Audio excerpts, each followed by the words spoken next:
Ndugu Waislamu, nimeonelea katika khutba yetu ya leo tuzungumzie maudhui muhimu sana ambayo inatuhusu sote kama Waislamu, nayo unwani yake inasema fuqdan alqudwatu alhasanatu fi buyuti almuslimin, kukosekaniwa kwa viegezo vyema katika majumba yetu sisi Waislamu.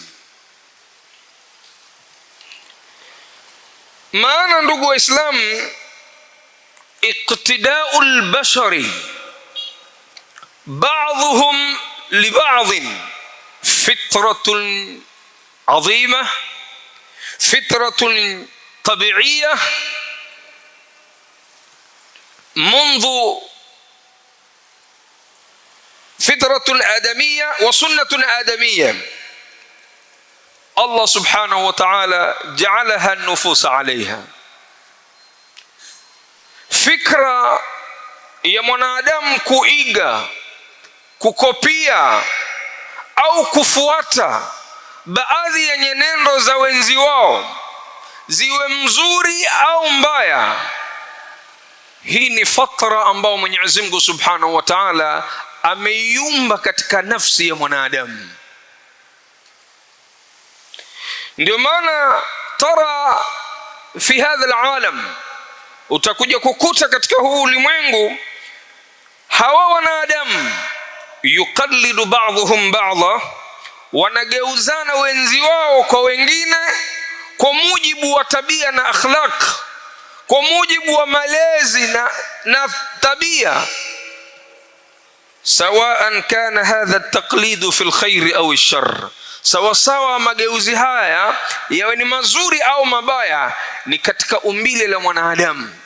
Na ndio maana tukachagua maudhui ya kwamba kule kukosekaniwa kwa vile venye kuigizwa, kukosekaniwa kwa role models katika majumba ya Waislamu pameleta hilaki kubwa sana na upotefu uliojaa katika vijiji vyetu na katika majumba yetu.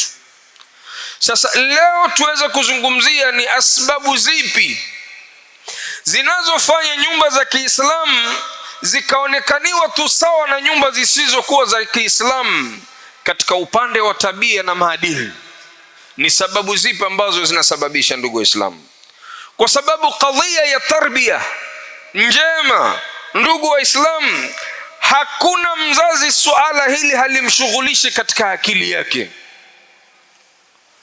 si wazazi wa kiume, si wazazi wa kike, almurabbin walmurabbat, almurabbiyat, walezi wa kiume na wa kike, kullun, utaona wote hawa yuridu an yakhruja jilan qawiyan, kila mmoja ukombiwa anataka atoe kizazi kizuri chenye maadili yaliyo mazuri.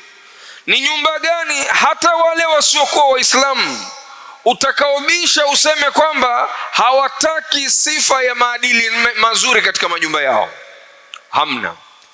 Ni mzazi gani wa kike au wa kiume ambaye hakiri ndani ya nafsi yake kwamba katika nyumba yangu nataka watoto wangu wawe na maadili yaliyo bora, maadili mazuri na tabia njema? Kila mmoja anataka nyumba yake hiyo sampuli hiyo. Ushahidi mkubwa unakuja baina yangu mimi na wewe, ndugu Muislamu. Wewe unataka mke wako awe mtu bora, watoto wako wao wana walio wazuri, wema, wenye tabia na maadili mema. Kila mmoja anataka hilo, lakini haliwezi kupatikaniwa kwa usahali hivyo, wala haliwezi kupatikaniwa kwa dua. Tukae ndani ya majumba au ndani ya misikiti tuseme, Mwenyezi Mungu tutakuomba ujalie vizazi vyetu viwe bora, pasina sisi kuonesha athari na dalili ya kwamba haya kweli tunayataka. Mungu atutulie tu taufiki yake. Lakini kabla ya kuziingiza zile asbabu, lazima sisi tusisahau tarikhi na sira ya watu walio wema waliotangulia. Wao walikuwa vipi na sisi ni vipi? Hum bani Adam wao hawakuwa malaika wala majini, wao ni wanadamu kama sisi. Yaakulun wa yashrabun, kama vile tunavyokula na wao pia wanakula, kama vile wanavyokunywa na sisi pia tunakunywa. Lakini vipi tutafautiane sisi na wao katika upande wa maadili? Tuje kwa kiasi ndogo, pengine kwa akili zetu finyo, tuseme labda walimshuhudia mtume, walikuwa karibu na mtume, ndio maana wakawa katika hali hii. Kuna wengine wao si masahaba, tabi'i tabi'in, at-tabi'in wa tabi'i tabi'in, hawakuwa na mtume sallallahu alaihi wasallam. Lakini tukiwazungumzia leo tunawaita ni salafu salih, watu wema waliotutangulia. Kwa kipimo hiko, ndugu Waislamu, tofauti kwanza tuangalie zile abrazu asbab ya fuqdanul qudwatu fi buyutil muslimin. Kitu cha kwanza, sababu ya kwanza ndugu Waislamu, ni dhaafu alwazi' ad-dini wa tarbawi, kudhoofika na michafuko ya ukosefu wa malezi yaliyo bora na misingi ya dini ambayo haipo katika majumba yetu. Kwa kukosekaniwa vitu kama hivi, ndugu Waislamu, ukapata wazazi wengi inshighali yao iko katika kuitafuta dunia. Kila mzazi kombio kutaka kumwelimisha mtoto wake kesho awe mtu fulani katika hii dunia. Kila mzazi kombio anajenga, mimi nimepitia taabu, lakini mwanangu nitakapoondoka katika dunia nimewaachia maskani. Inshighali yetu ije kwa kuthara kwa sampuli kama hiyo, ndiyo inafanya ile misingi na malezi sisi kuyaweka nyuma, tofauti na wenzi wetu waliotangulia miongoni mwa wale salafu salih. Wale inshighali yao kubwa ilikuwa ni katika tarbia njema, na tarbia njema walianza na qudwa. Mtoto akimtazama baba yake kwa kile anachomwambia, hakuna tanaqudh baina alqawl walfi'l, kitendo hakipigani na neno alilolizungumza mzazi. Anapomwambia mtoto wake, ya bunayya aqimis salah, mwanangu simamisha sala, yeye ni katika wale wa kwanza, wako katika safu ya kwanza wanasali.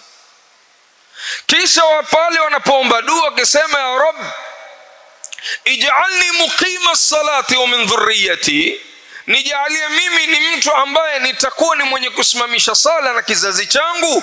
Ameonesha athari na ishara, ameonesha juhudi na sa'i.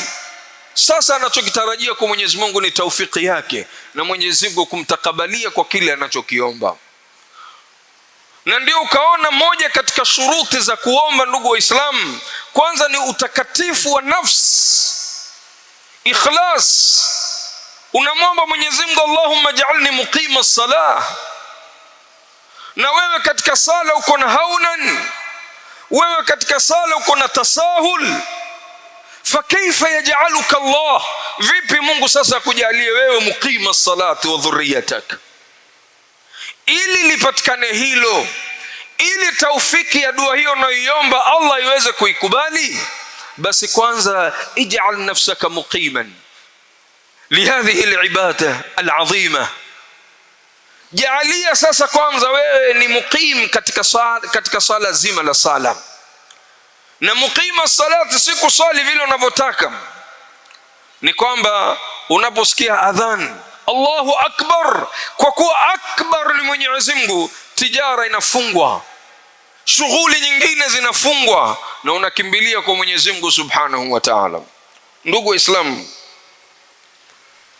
tunapozungumzia masahaba wa bwana mtume Muhammad sallallahu alaihi wasallam, mpaka mtume kuwekea himaya kwa kuambia, la tasubbu ashabi, msijaribu nyinyi kuwatukana masahaba wangu. Walikuwa hawa mutabi'an li rasulillahi sallallahu alaihi wasallam bil qawli wal fi'l, wakimfuata mtume kwa neno na tendo. Wanaposikia la mtume sallallahu alaihi wasallam, baada ya kusikia wanatekeleza, kisha wanakuwa na dawamu katika lile walilofundishwa na mtume Muhammad sallallahu alaihi wasallam. Jaa ni sahaba, imekuja habari moja kutoka kwa watu wema kama hawa masahaba bwana mtume sallallahu alaihi wasallam. Hadithi iliyopokewa na Ibn al-Mubarak min hadithi Suleiman ibn Ayyan Anasema Suleiman anna Rasulullah sallallahu alayhi wasallam, Mtume sallallahu alayhi wasallam lamma kharaja ila Badrin, alipokuwa atoka pamoja na jeshi lake kwa ajili ya vita na kwenda kuinusuru dini ya Mwenyezi Mungu katika vita vya Badr, arada Sa'd ibn Khaythama, huyu sahabiyul jalil ni kijana ambaye alikuwa barobaro, aliposikia i'lani ya kwamba dini yataka kunusuriwa,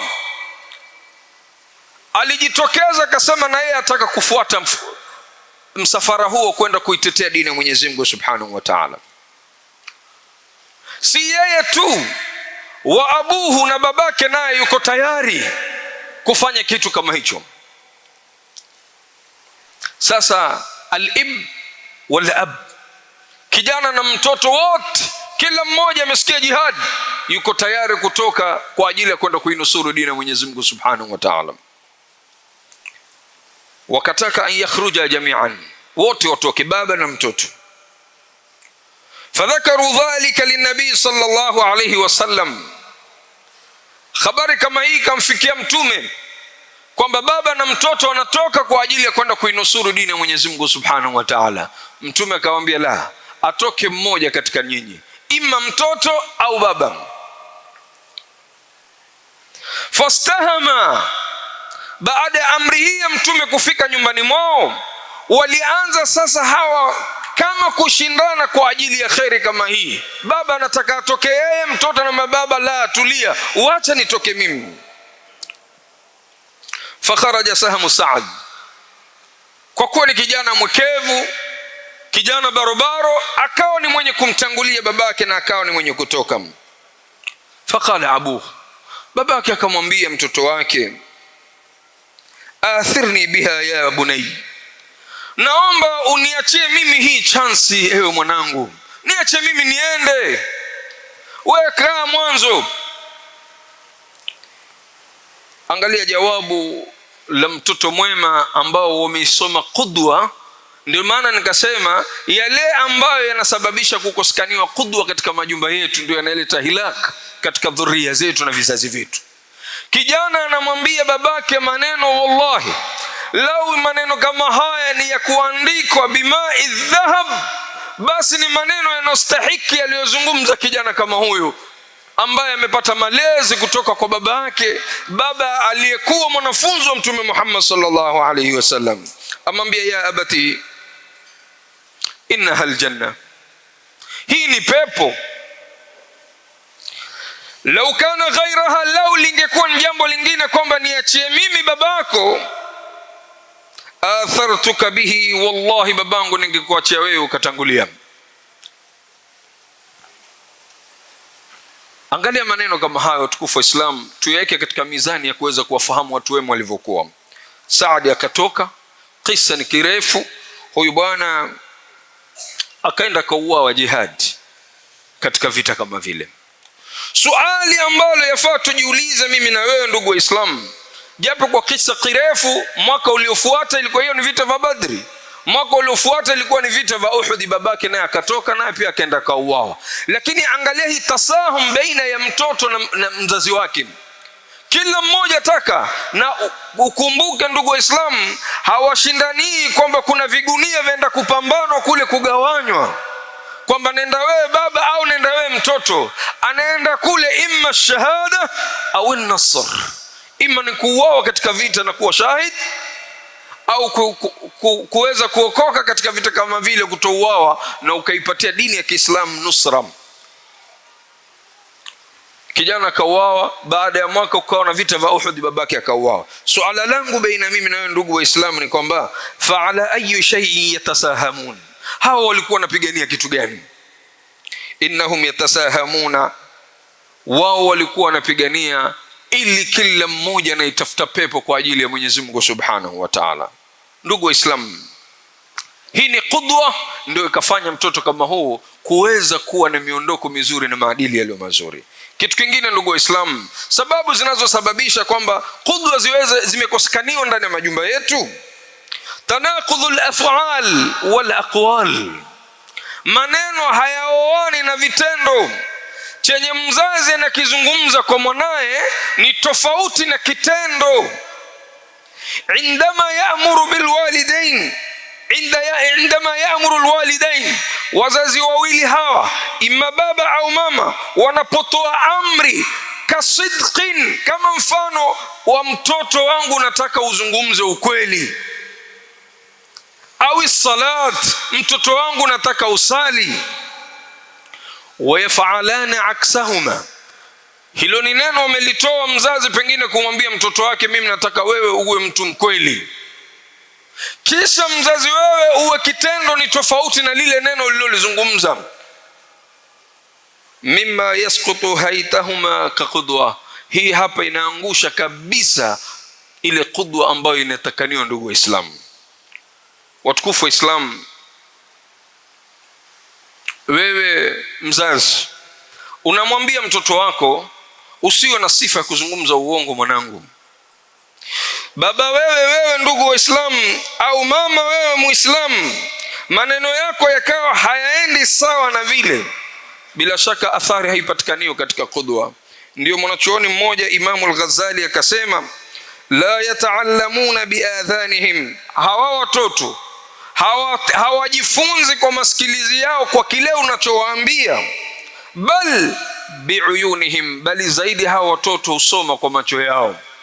Umemwambia kweli usizungumze urongo, lakini biaini nadhar, kwa kukutazama ya mwenyewe wewe wazungumza urongo. Mwambia, akija mtu yote kubisha mwanangu, mwambie babako hayuko na wewe uko ndani umelala. Yatanaqadhu alqawl bilfi'l, hili neno haliambatani vizuri neno lako na kitendo chako. Kwa hivyo tukufu wa Islam, hiyo ni mojawapo wa sababu ambazo zinafanya qudwa zikosekaniyo ndani ya majumba yetu. Ndugu wa Islam, sababu nyingine ni ghaz'u thaqafat algharbiyya. Tumeacha sisi kupiga vita zile thakafa za kimagharibi ziliomo ndani ya majumba yetu.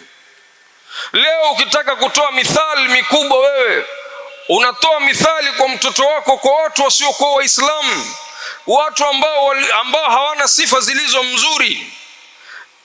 Hivi leo ukamnawirisha mtoto wako tu kimavazi, umemvalisha nguo zako, umwambie mwanangu, nguo ulizovaa hizi sizo mchezo, hizi nguo za kizungu. Hizi thakafa za kimagharibi zimo ndani ya majumba yetu, katika mavazi yetu, mpaka katika akwali zetu. Unamwambia, bwana tunakutana saa 9, tena ahadi ya mzungu. Shekhe, wajua mimi mzungu, ahadi ya mzungu, kwa hiyo tunakutana kesho saa 9. Na watu wenye ahadi na mithaq za kisawasawa ni Waislamu walioambatanisha maneno yao na vitendo vyao kama alivyoagizwa Mtume sallallahu alaihi wasallam na kutufunza sisi wanafunzi wake na watu wake. Ndugu wa Islam, kwa hivyo kwa kipimo kama hiki au kwa mambo kama haya, yafaa sisi tuweze kuwa na mtazamo mkubwa katika kuhakikisha hizi qudwa zipo ndani ya majumba yetu. Nyingine ndugu wa Islam, miongoni mwa sababu zilizosababisha ni ghiyabul hiwarul usri, kukosekaniwa mijadala ya kifamilia. Kuna famili ambazo hupenda kukaa kila baada ya muda, pengine wengine wao wamepanga hata pengine kila Jumatatu sisi tunakaa kama familia kuangalia kuna tanakusu gani min janibi tarbia, katika upande wa malezi, katika akhlaq, au kuna matatizo gani, na kuleta sulhu ambazo zitaongoza familia kama ile na kuziletea mwelekeo ulio bora zaidi. Ndugu wa Islam, familia haziwezi kuongozeka kwa sababu ya maneno yetu. Kuna mmoja ahlul kutab katika hawa waandishi wa vitabu anasema, hata mtoto kampa mijeledi 10 ili asome kwa sababu ya kumfundisha maadili yake, yanapokosekaniwa vitendo ambavyo kimoja kati ya zile mijeledi 10 uliompa, basi bila shaka ushafanya fashal kubwa sana katika malezi yako na katika maadili ambayo unatakaniwa yaweze kupatikaniwa katika majumba yetu. Ndugu wa Islam, sababu ya mwisho ambayo tutaizungumzia kwa sababu ya wakati ni aljahlu bi ahmiyati alqudwa, Kule wengi wetu kutolitukulia maanani sana hili umuhimu la kuwa na kiegezo kizuri sana. Ndugu Waislamu, utapata mzazi anakaa mtoto huu kila saa namkalisha chini, namzungumzisha na kumwelewesha, lakini hasikilizi. Huyu ni sikio la kufa. Si sikio la kufa, ni kwa sababu ni lazima uambatanishe vitu viwili hivi. Kauli yako iwe sawa na kitendo chako. Unapomwambia mtoto wako sitaki uzungumze uongo, asikuone wewe unazungumza na mamake uongo wakati ule. Asikuone wewe ndio unayemtrain kumwambia mamako atakapokuuliza usimwambie kitu fulani, japo hicho kitu ni cha kweli, lakini usimwambie. Kwa hayati kama hizi, kwa vipambo kama hivi ambavyo tunawapamba navyo watoto wetu, ndio tunavunja kabisa zile kudwa ndani ya majumba yetu. Angalia Mtume sallallahu alayhi wasallam, mwalimu wetu, sayyid al-anbiya wa imam al-mursalin, anakuambia wewe Muislamu, wacha kwa mtu mzima au baligha ambaye na akili yake, mtoto mdogo unapomuita ya bunayya ta'al, mwanangu njoo shika hiki, mtoto akaja mbio mpaka kwako, kisha usimpatie, Mtume sallallahu alayhi wasallam anasema wallahi hapo umefanya dhambi. Na hapo ni kama njia moja umemtrain ule mtoto kwamba uongo ni kitu cha kawaida. Umemuita njoo uchukue hiki, ndipo pale anapokuja umpatie. Barakallahu li wa lakum bil Qur'anil azim ونفعني وإياكم من الآيات والذكر الحكيم. أقول قولي هذا أستغفر الله العظيم لي ولكم ولسائر المسلمين والمسلمات فاستغفروه إنه هو الغفور الرحيم وهو البر الكريم. الحمد لله والصلاة والسلام على رسول الله صلى الله عليه وسلم. عباد الله اتقوا الله حق تقاته ولا تموتن إلا وأنتم مسلمون. Ndugu Islam, kwa haya machache ambayo tumeyazungumza kwa siku kama hii ya leo, tunamwomba Mwenyezi Mungu Subhanahu wa Ta'ala ayatilie tawfiki yaweze kupenya ndani ya adhanul jawarih ila adhanil qulub. Mwenyezi Mungu atujalie miongoni mwa wale ambao yastami'una alqawl fayattabi'una ahsana.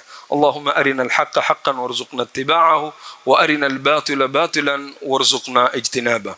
يقول تبارك وتعالى إن الله وملائكته يصلون على النبي يا أيها الذين آمنوا صلوا عليه وسلموا تسليما.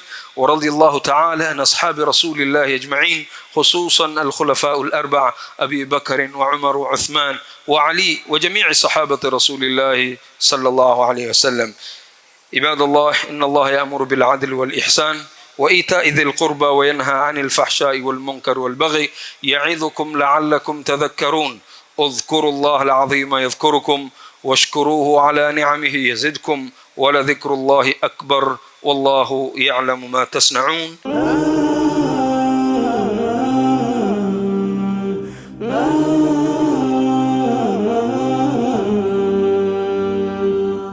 Al Hajar TV, mwangaza kwa umma.